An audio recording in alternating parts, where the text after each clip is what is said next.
Hey my divas, welcome back to my channel. I have missed you guys, and today is going to be just a makeup tutorial, and I'm going to be talking about something very serious. This is not like my typical YouTube videos, but I want to talk about something that is very near and dear to my heart. Oh, and get into this new haircut. You see it. I wanted to try this hairstyle. I've been wanting to try this hairstyle for the longest, and I'm so glad that I finally did. It's looking very much like that girl. But anyways, let's go ahead and get into the topic. As you may know, October is Domestic Violence Awareness Month, and if you don't know, I have a nonprofit called Dear Deanndra, which I named after my sister Deanndra Roach, who was murdered in 2016 by her ex-boyfriend. Deanndra was a victim of domestic violence, and domestic violence is something that affects 1 out of 4 women, and not all of them survive. So I wanted to use this platform to shed light on domestic violence awareness, as well as my nonprofit and my experience with it. And while we're talking, I'm just gonna go and not go, but I'm gonna just do my makeup tutorial, my makeup routine. And if I look over here, I'm looking at my other camera, but let's go ahead and get into the story time. Okay, so growing up, I witnessed domestic violence in my home, as well as Deanndra. And domestic violence became a way of life. Like, it was normalized. If you got mad, then, you know, verbalizing in a loud way or physical abuse, it was just normalized. And even in college, I noticed myself, you know, being a little physical with my exes. In case they did something I didn't like, I would just push them. I never punched them.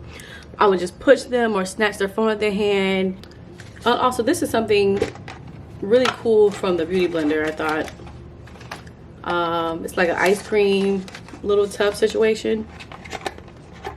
And I'm just going to apply my setting powder. And so when Deanndra was killed, I remember the day it happened. I remember she was missing for about a day. And my other sister, she texted me and was like, hey, have you heard from Deanndra? And I'm like, no, I haven't. Maybe she's like, you know, maybe she's just out with her friends, whatever. She'll get back to us later on. She said, okay, we're worried. So I'm like, don't worry about it. Mind you, Deanndra was like the outgoing type of girl, okay? She liked to get her hair done, nails done. She was 18, you know, doing her thing, working at Walmart. And so I figured maybe she just didn't want to be bothered. So I texted her and I called her. I didn't get a response. And I was like, okay, we're going to give it to the end of the day and see what's going on. The end of the day, I remember, and I don't know why, but I wanted to distract myself. Whenever it comes to something very stressful, I do things to distract myself. I never really sit in the moment and really reflect. It just, I don't know what it is, but I end up going to the movies. I come out of the movies, I get a text from my mom, my grandmother, my mom saying they found her.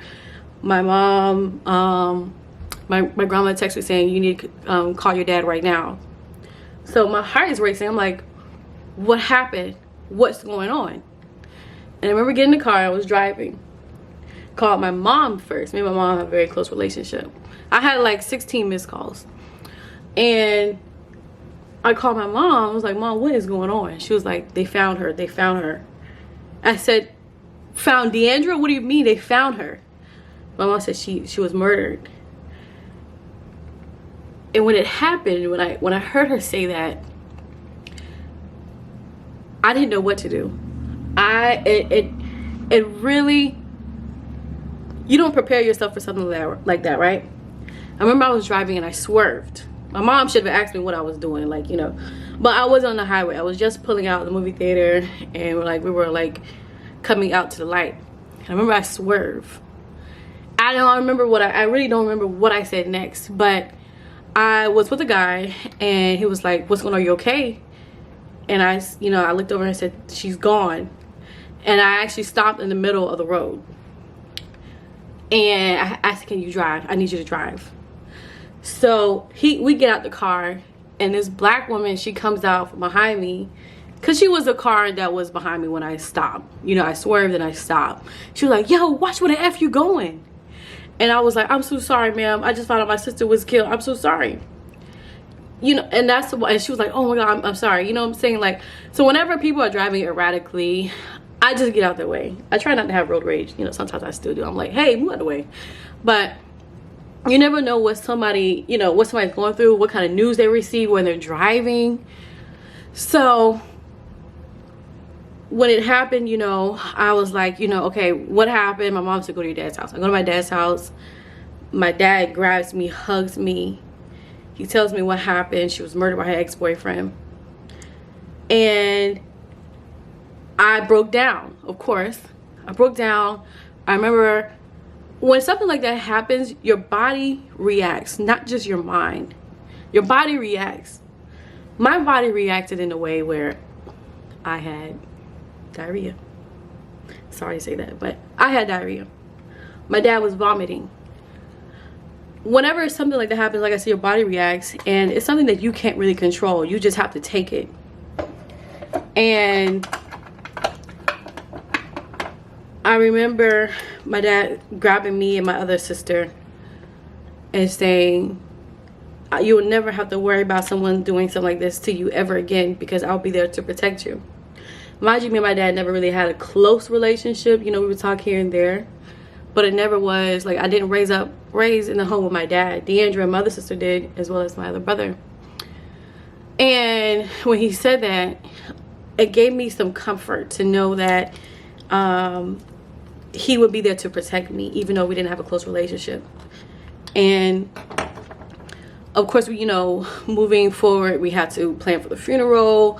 I volunteered to do her hair for the wake. And I remember going to the funeral home and seeing her for the first time.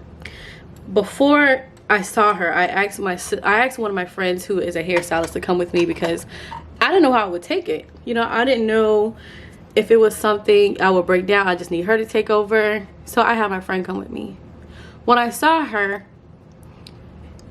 I can't really process how I felt. I know I didn't break down, because I know I needed, oh, I got some makeup in my hair. I knew I needed to have strength to do what I came to do.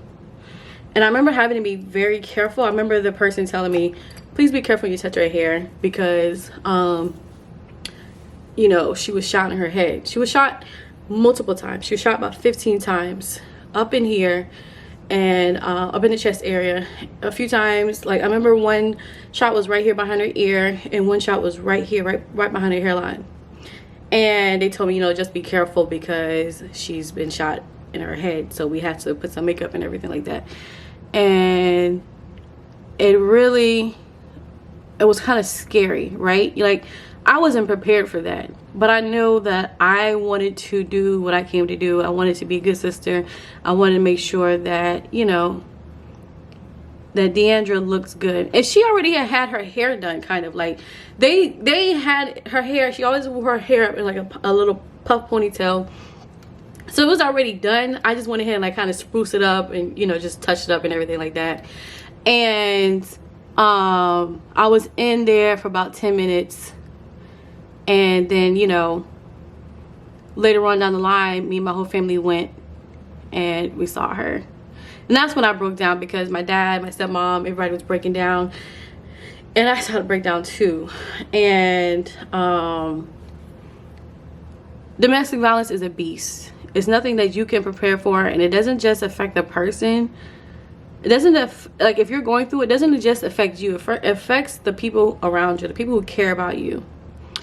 And when it happened, I was like, okay, I have to do something. I can't just continue working at Victoria's Secret. I was working at Victoria's Secret as a manager, a supervisor. I was on my way to management. I wanted to become a loss prevention manager and, you know, make a difference that way. In the retail world, because I love fashion. And when it happened, God spoke to me. It was like, you have to do something so that no other person, no other family will go through this, or that they'll be aware, more girls will be aware. And you know, when you build a nonprofit, you may not be able to save the world, but you may be able to save one person, 5 people, 10 people. As long as those people are safe, then you're doing your job. And at the time, I didn't know what I was going to do. I didn't know I was going to start a nonprofit. I didn't know what it was going to be like. I just knew I had to make a difference. So that's when I got into law enforcement. Got into law enforcement, and this was about months after Deanndra was killed. She was killed in January. Started working law enforcement at about April, the end of January, and I think I started working it at the end of April. So, and I mind you, I went through the training, not the training, I went through the polygraph, I went through the interviews and everything like that. I got my job, and I ended up leaving the person that I was talking to at the time when Deanndra was killed. And that's a whole nother story. But I started talking to this guy working at.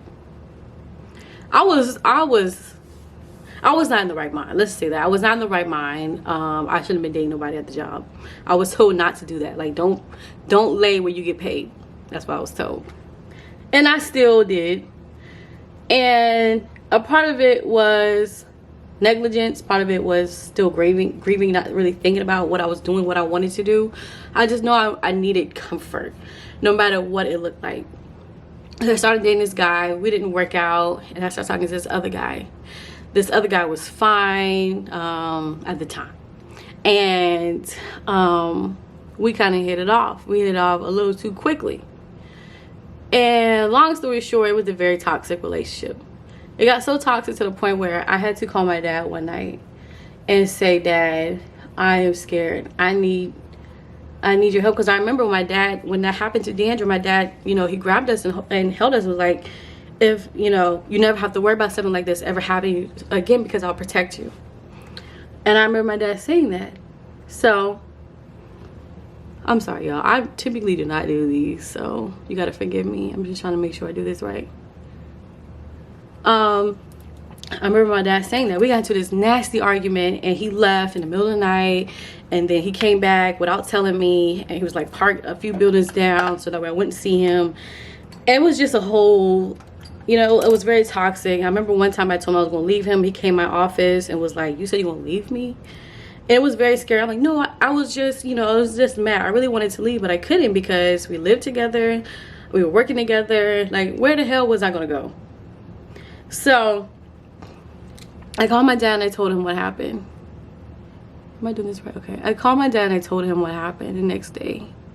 I was so scared that I didn't even feel safe in my own apartment. I ended up going to work. I worked at the jail, and I ended up going to work at the jail that night. And my supervisors were like, "What are you doing here? Like, you're not on the schedule?" I'm like, "I just want some extra hours." Working law enforcement, they also want to take extra hours. You know what I'm saying? Unless they're overstaffed, which is not common in law enforcement, then you can't work. But luckily they were understaffed. I think someone called out and I took their position. I came at work at like 2 a.m. No, like 1 a.m. and I worked till 6 a.m. Got a little rest, and I went back to work at 4 p.m. the next day. I was so tired, but I was scared, so I just did what I had to do. One thing about Davita is that she will push through and make it do what it do. She will push through and get things done no matter what is going on. So called my dad next day. I told him what happened, and he told me to come to Columbia, South Carolina, because I was living in Charleston at the time, and he was going to take me shopping to get a gun. I told him what happened. He was like, "You don't ever have to worry about that again. Change your logs." I changed my logs. My dad took me to get a gun.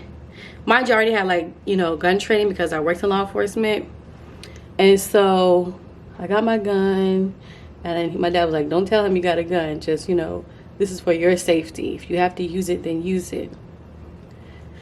And needless to say, I got back home. He apologized. We went back to making it work. And I eventually told him I had a gun. And I also gave him a new key to my apartment. Like, I changed it because of him. And my dumb self, I gave it, gave him the key. I wasn't thinking, I was scared. I didn't want what happened to Deanndra to happen to me. And needless to say, down the line, I grew enough strength. Oh, I'm sorry. I went to school to get my master's degree. I was in school to get my master's degree because at that time, I knew I wanted to start a nonprofit for domestic violence awareness. And one day God spoke to me. He said it's going to be Dear Deanndra. I'm like, Dear Deanndra? Like, yes, you have to have her name. And it's going to be like how you start a letter, like Dear so-and-so, then you start your letter. My nonprofit is a letter to young girls, like Dear so-and-so. Dear girls like Deanndra, you are beautiful, you are worthy, and your voice matters. That's why our hashtag is Your Voice Matters. And so, after I graduated with my master's degree, because I knew that if I wanted to start this nonprofit, I would have to have the education for it. So I got my master's degree. It was a very rocky road because I was still in this toxic relationship.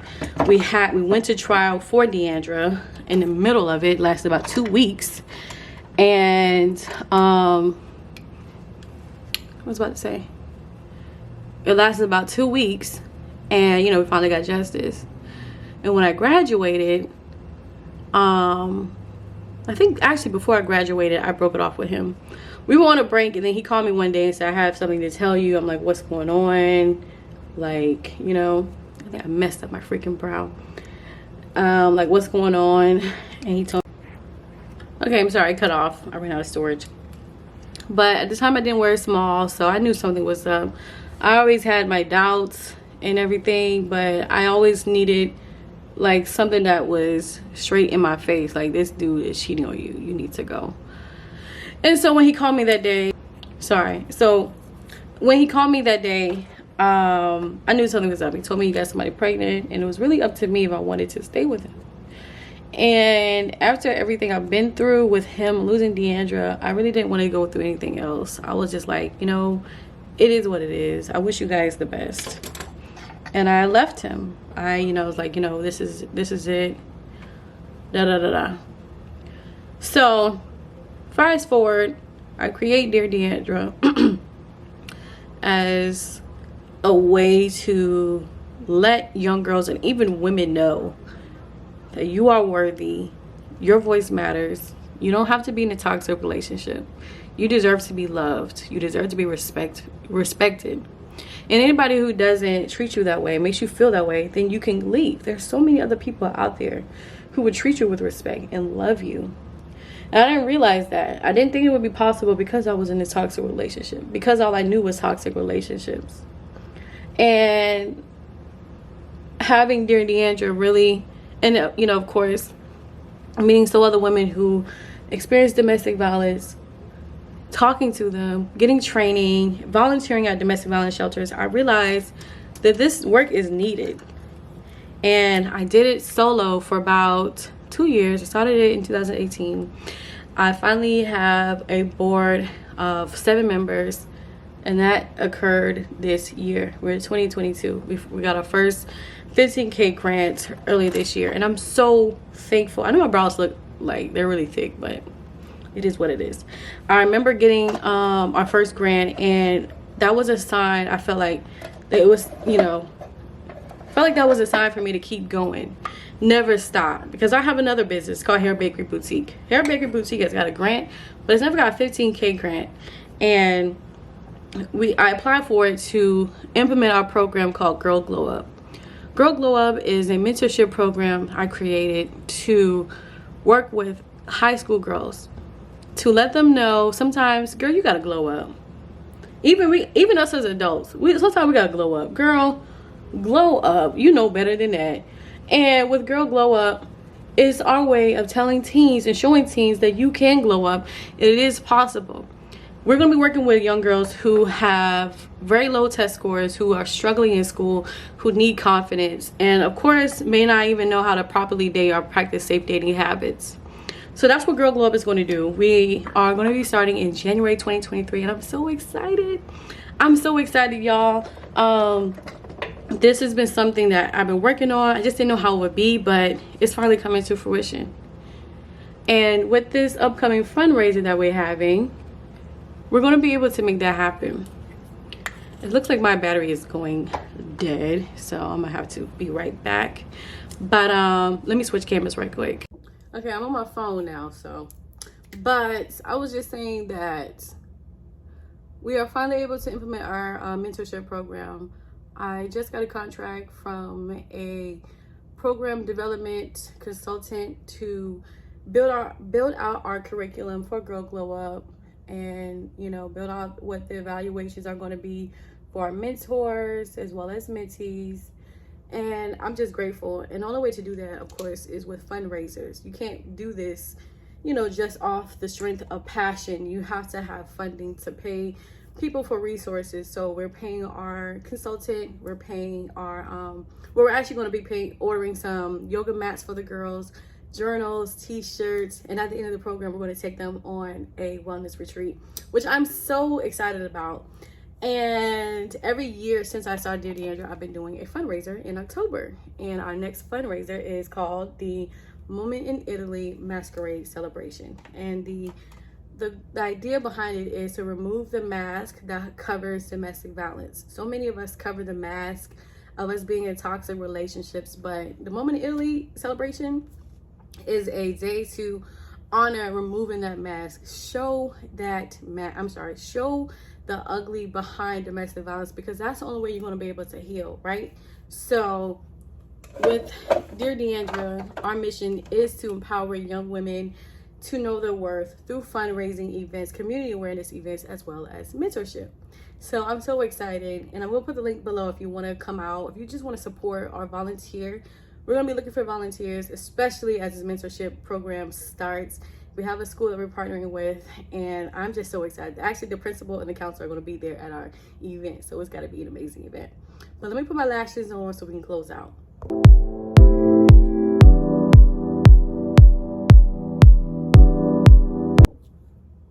All right, all done. I realized I put my lashes on the wrong size like this, and it's supposed to be right here, but it is what it is. But I just want to say thank you for watching this this YouTube. It has been something that I've been wanting to talk about for the longest, just haven't had the courage. But I'm glad I did, and I'm glad you watched all the way to the end. So if this inspires you, please leave a comment down below. Let me know how domestic violence has affected you and what you're doing to make a difference, right? If you haven't made a difference, then Dear Deanndra is always looking for volunteers, or you can volunteer at a local domestic violence shelter. You don't have to just, you don't have to support just Dear Deanndra. You can volunteer, you can donate some clothes, you can do something to make a difference in somebody's life, whether it's one person, 5 people, 10 people, 100,000. As long as you make an impact on one person, that's all that matters at the end of the day. But thank you for watching so much. Make sure that you comment below, like this video, and subscribe to my channel. And I'll talk to you guys soon. All right, bye.